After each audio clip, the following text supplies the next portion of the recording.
Red checker মাদি এটা প্রচণ্ড অসুস্থ। তো আমার ফার্মের ম্যানেজার আমাকে বললো যে ডিম ফাইসা গেছে মনে হয়, তো এখন কি করা যায়। তো আমি বললাম ক্যালসিয়াম আর স্যালাইন দিয়ে দিতে, যেহেতু আমি পরের দিন ছাদে উঠবো।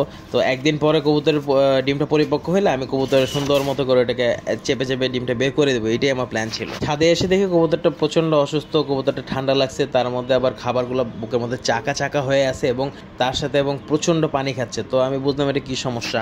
যেহেতু কবুতরটা আরও আগে থেকে অসুস্থ, তো এখন আর লো ডোজে কাজ হবে না, ওষুধ তো হাই ডোজে ওষুধ দেওয়া লাগবে। ESB30, কসমিস প্লাস আর ইলেকট্রোমিন প্রত্যেকটাই 1 লিটারে 2 গ্রাম করে দেওয়া লাগবে।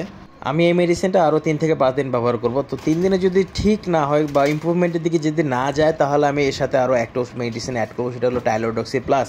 এবং আশা করি এর মধ্যে আমার কবুতরটা ইনশাল্লাহ সুস্থ হয়ে যাবে। কবুতরে যখন অসুস্থ হয়েছিল তখন যদি আমি মেডিসিনটা করতাম, তাহলে আমার শুধু টাইলোডক্সি প্লাসটা দিলেই হতো।